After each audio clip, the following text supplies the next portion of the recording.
RK நகர், Mylapore, D நகர், விருகம்பாக்கம் இந்த 4 தொகுதிகளும் வந்து திமுகவுக்கு பெரிய அளவில் சாதகமாக இல்லாத தொகுதிகள். இதில் ஆர்கே நகர் தொகுதி வந்து பாரம்பரியமாக அதிமுக வெற்றி பெற்ற ஒரு தொகுதி வந்து அவங்க முதல் முறை வெற்றி பெற்றிருந்தாங்க. இந்த முறை வந்து சேகர் பாபு தொகுதி மாற வாய்ப்பு இருக்கு. அவர் வந்து துறைமுகத்தில் மறுபடியும் நிற்க போறது இல்லை அப்படிங்கிற மாதிரியான விஷயங்கள் திமுக தரப்புல இருந்து நமக்கு கிடைக்குது.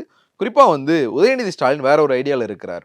இங்க வந்து சென்னை நீங்க தொகுதிகள் எடுத்து பார்த்தீங்க அப்படின்னா துறைமுகம், சேப்பாக்கம், திருவல்லிக்கேணி, ஆயிரம் விளக்கு இங்கெல்லாம் வந்து கணிசமான அளவில் இஸ்லாமியர்களுடைய வாக்குகள் இருக்கு. துறைமுகம் தொகுதியா இருக்கட்டும், சேப்பாக்கம், திருவல்லிக்கேணி 2ம் வந்து தனித்தனி தொகுதியா இருந்தது. 2008 தொகுதி மறுசீரமைப்புக்கு முன்னாடி 2ம் தனித்தனி தொகுதியா இருந்தது. அப்பவே வந்து அது முஸ்லீம் மெஜாரிட்டி தொகுதியா தான் இருந்தது. இந்த தொகுதிகள்ல வந்து கடந்த காலங்கள்ல இஸ்லாமியர்கள் வந்து போட்டியிட்டு இருக்காங்க. திருவல்லிக்கேணி தொகுதியில வந்து ஆயிரம் விளக்கு ஹுசைன் திமுக சார்பா நீண்ட நாட்களா எம்எல்ஏவா இருந்திருக்காரு. துறைமுகம் தொகுதியில வந்து துறைமுகம் தொகுதி முஸ்லீம் லீகுக்கே ஒதுக்கப்பட்டிருக்கு. ஆனா கடந்த சில தேர்தல்களா வந்து தொடர்ச்சியா வந்து அங்க இஸ்லாமியர்களுக்கு வாய்ப்பு கொடுக்கப்படலை அப்படின்றதுனால துறைமுகம் தொகுதியில இருந்து சேகர் பாபுவை மாத்திட்டு அங்க ஒரு இஸ்லாமியருக்கு வாய்ப்பு கொடுக்கணும் அப்படிங்கிற ஒரு ஐடியால துணை முதலமைச்சர் உதயநிதி ஸ்டாலின் இருக்கிறதா திமுக தரப்புல வந்து நிறைய பேர் வந்து சொல்றாங்க. இந்த தகவல்கள் வந்து சொல்லுது.